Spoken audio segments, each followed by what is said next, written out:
Damien, bonjour. Bonjour. C'est en travaillant dans une entreprise que tu as décidé un jour de faire de l'humour. Eh oui, c'est surprenant, mais je me sentais pas très épanoui dans le milieu de l'entreprise, donc j'ai commencé à écrire sur mes collègues de travail, cet univers qui m'entourait. Il y a beaucoup de choses drôles à raconter sur l'univers, en plus de la com et du marketing dans une agence parisienne, donc c'était assez drôle. J'ai un peu fait mon 99 francs, enfin, à mon échelle, version humour. Et voilà, j'ai rigolé de cet univers-là, j'ai écrit des sketchs là-dessus, ça faisait presque un spectacle entier même. J'aurais pu faire un spectacle entier sur les déboires en open space, et puis finalement j'ai réduit ça à un sketch. Je suis allé le tester sur scène après, j'ai vu que ça marchait, ça parlait aux gens, donc j'ai construit un spectacle. Et aussi bizarre que cela puisse paraître, ça part un peu du rejet du monde de l'entreprise. J'en ai rigolé, et puis je me suis lancé sur scène presque grâce à ça finalement. La première fois que tu es monté sur scène, tu t'en souviens? Oui, c'était dans un café-théâtre à Paris qui s'appelle Le Bout. C'est un petit café-théâtre qui doit faire une 50aine de places, et c'était pour un plateau d'artistes, on était plusieurs. Enfin, non, on était deux en l'occurrence. Mais comme souvent les premières dates, il y avait mes amis, ma famille. Je pense que j'avais été très mauvais. Et puis tout le monde en sortant a dit bah, c'est pas mal, il y a un univers, il y a quelque chose. Ça devait être vraiment. J'étais tétanisé évidemment, je dormais pas 3 nuits avant. Donc je m'en souviens, c'était il y a quelques années, ouais, café-théâtre à Paris. Combien de temps il a fallu entre cette première, entre l'écriture de tes premiers sketchs, ouais, entre cette première sur scène et le moment où tu as commencé à vivre de ton métier? Ben, c'est vrai que comme je continue à travailler tout en jouant le soir dans des petits cafés-théâtres, mais je faisais 5-10 minutes, pas plus. Donc bon, je vivais voilà, grâce à mon salaire, donc j'avais pas une urgence vraiment. L'urgence était plus dans mon... Dans la réalisation de soi. Oui, c'est ça. Puis le moral commençait à être atteint dans le milieu de l'entreprise, donc je voulais vraiment franchir ce palier, puis un jour ils m'ont viré. Donc c'était... ouais, ils m'ont viré. Ils m'ont dit trop artiste. C'était la cause du licenciement. Donc je me suis dit, tiens, c'est peut-être l'occasion, c'est peut-être un signe qu'il faut vraiment se lancer maintenant. J'ai été viré il y a 2 ans et demi, 3 ans, 2 ans et demi. Et donc j'ai écrit le spectacle à ce moment-là, et je me suis lancé. Et ma première programmation, c'était à l'Instinct Théâtre, à Paris, un petit café-théâtre à Paris, l'Instinct. 40-50 places, c'est des petits trucs comme...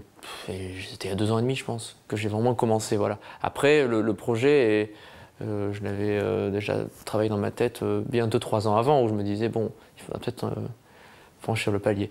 Et dès que j'ai commencé à jouer, j'ai commencé à me faire des cachets. Donc rapidement, j'ai pu prendre mon indépendance, même financière, dans ce métier-là. Donc aujourd'hui, il n'y a plus que le spectacle, il n'y a plus que ça. Il n'y a que le spectacle, et alors après, bon, on joue le spectacle à Paris, on le joue en province, dans des festivals, et puis on se fait repérer, on rencontre des professionnels, donc ça m'a ouvert des portes, et je suis aussi à la radio, et là j'ai commencé une aventure télé il y a quelques semaines, quelques jours. Donc ça vient d'ouvrir le spectacle, parce que ça donne une notoriété, on verra. Mais si un jour ça marche, ça peut ramener aussi des gens en salle. Donc tout se complète finalement. Et voilà, il y a la scène et puis d'autres choses. Une activité d'auteur aussi, j'écris également pour d'autres. Le pitch du spectacle, c'est quoi? C'est toujours une question dure, ça, le pitch du spectacle. C'est vraiment ma vision des choses sur plein de sujets différents. Il y a le monde du travail, il y a classiquement les relations hommes-femmes, il y a la santé aussi, l'hospitalisation, les joies d'une hospitalisation, plein de sujets qui touchent les gens, mais je me suis pas dit en écrivant, tiens, ça va toucher les gens, ça part de mon expérience personnelle, et puis j'apporte mon point de vue modeste là-dessus, ma façon de voir les choses. Ce qu'on va faire, c'est qu'on va regarder tout de suite un extrait du spectacle. Ah, on va se régaler. On va se régaler. Et on en reparle juste après. Très bien. Vous savez, comme beaucoup, je suis monté à la capitale pour travailler. Et il y a encore peu, je bossais dans une agence de communication marketing. Communication, marketing. Hein, le genre d'endroit où il faut être cool, il faut parler marketing. Par exemple, tu dis pas j'ai une réunion, mais tu dis oh, hey, j'ai un brainstorming, ok? Tu ne manges pas, tu as j'ai un déj, j'ai un déj. Et bien sûr, tu ne fais pas caca, tu fais un débrief de ton déj. D'ailleurs, dans cette boîte, j'occupais un super poste. Hein, je travaillais sur Word, PowerPoint. J'étais stagiaire. Alors...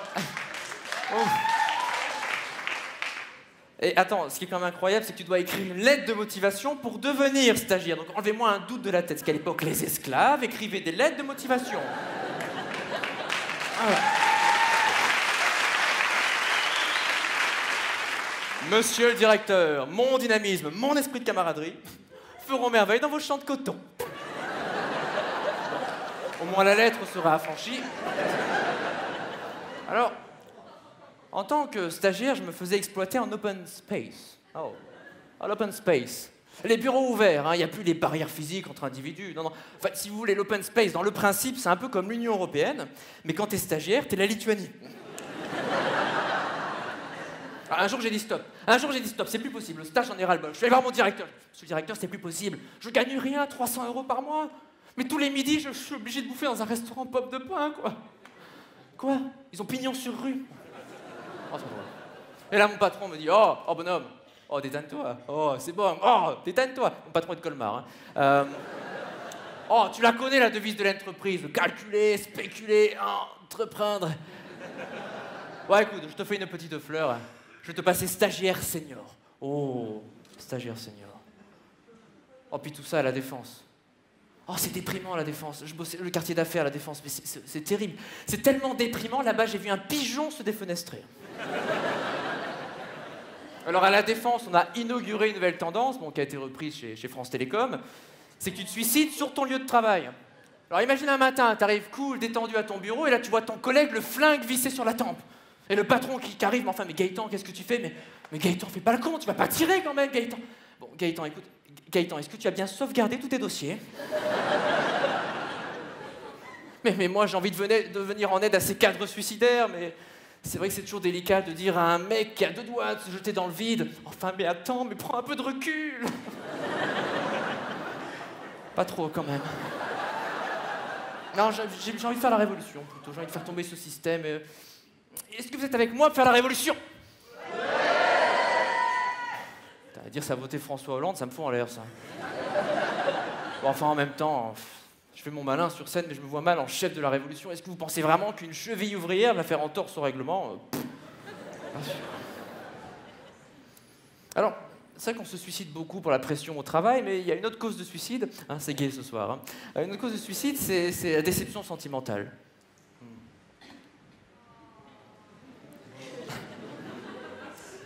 Je m'appelle Mignon du 92 sur Mythique.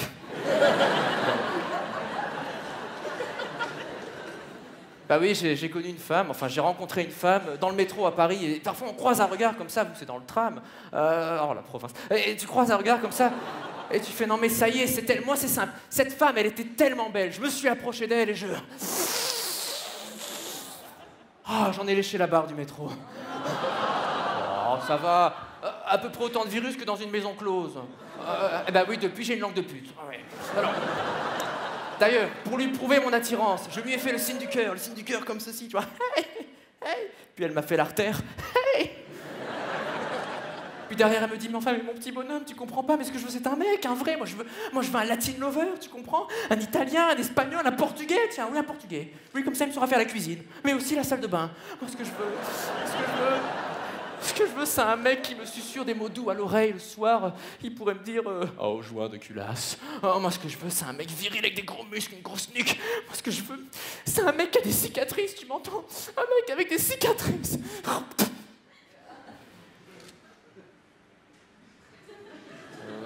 Des cicatrices? Ça compte l'appendicite? Bon, je dis pas. J'ai déjà connu une femme très cruelle par le passé, une vraie garce. Une garce, je vais vous dire. La plus belle chose qu'il y avait en elle, c'était mon pénis.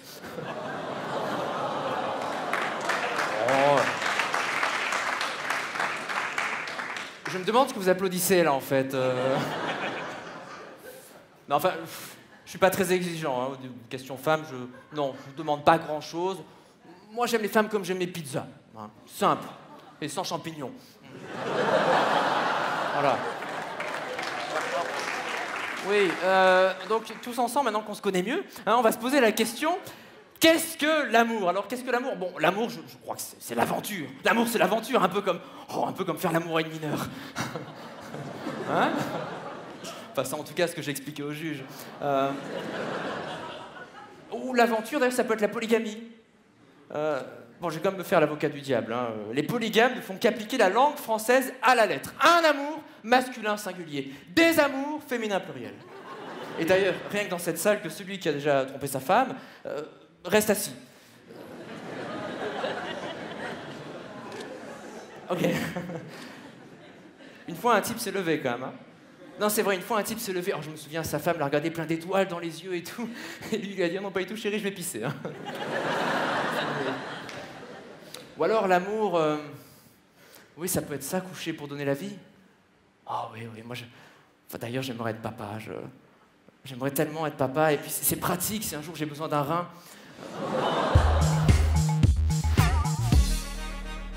C'est quoi la virilité? Oui, oui, c'est vrai que le spectacle s'appelle Damien Lecamp est viril. Alors, je vais devoir expliquer quand même pourquoi. Ah bah oui. C'est juste que je me suis dit, vu que quand j'entre en scène, les gens ne me connaissent pas, Ouais. quelle est la première image que je peux dégager? Je me dis que je fais assez jeune, hein, puisque j'ai 42 ans, 4 enfants et 2 pensions alimentaires. Non mais voilà, je fais assez jeune. Donc il y a même parfois, ça m'est déjà arrivé, je rentre en scène et les gens font « Oh, qu'est-ce qu'il est jeune !» mais il n'a pas le droit de travailler à cet âge-là. Et donc je me dis, tiens, et vu qu'en plus je ne suis pas l'archétype de la virilité, voilà. Enfin, je ne ferai pas un calendrier de rugbyman. Très métrosexuel quand même. Non. Si. Oh non, métrosexuel, c'est Cristiano Ronaldo, c'est des gens Non, comme ça. beau gosse quand même. Je me fais un petit gommage le matin, d'accord, une petite crème de jour, mais bon, c'est tout. Non, mais j'en étais où? J'en étais à la virilité. C'est quoi la virilité? Voilà. Je ferai pas un calendrier des rugbyman nus, je pense pas qu'ils se vendraient. Mais donc. Si le ballon est beau. Voilà. Mais moi, le ballon, il cacherait tout le corps, c'est le Ah oui, problème. c'est vrai, oui. T'en comprends Et pas. donc, voilà, c'était pour jouer sur un contraste. Voilà. C'était uniquement ça, parce qu'en fait, c'est pas un thème que je développe tant que ça dans le spectacle. Et puis je me dis, c'est accrocheur. C'est accrocheur. Le nom Damien Lecamp est viril, les gens le retiennent. On a joué aussi là-dessus en écrivant l'affiche. Donc voilà, c'est un contraste, mais c'est pas forcément un thème central dans le spectacle. Après, si je voulais intellectualiser la chose, je dirais, mais aujourd'hui, les hommes deviennent des femmes, les femmes des hommes, inversion des valeurs. Où est la virilité? Où est le curseur de la virilité? On pourrait évidemment faire toute une thèse là-dessus, mais le spectacle ne se focalise pas sur ce thème-là. Non, puis il faut le laisser aux agences. On va laisser ça aux... et voilà, dans mon Ouais. ancien métier, si un jour j'ai affaire à eux, ils pourront faire tout ce qu'ils veulent, comme effectivement baseline et compagnie, comme ils disent. Tu veux faire quoi quand tu seras grand? La même chose.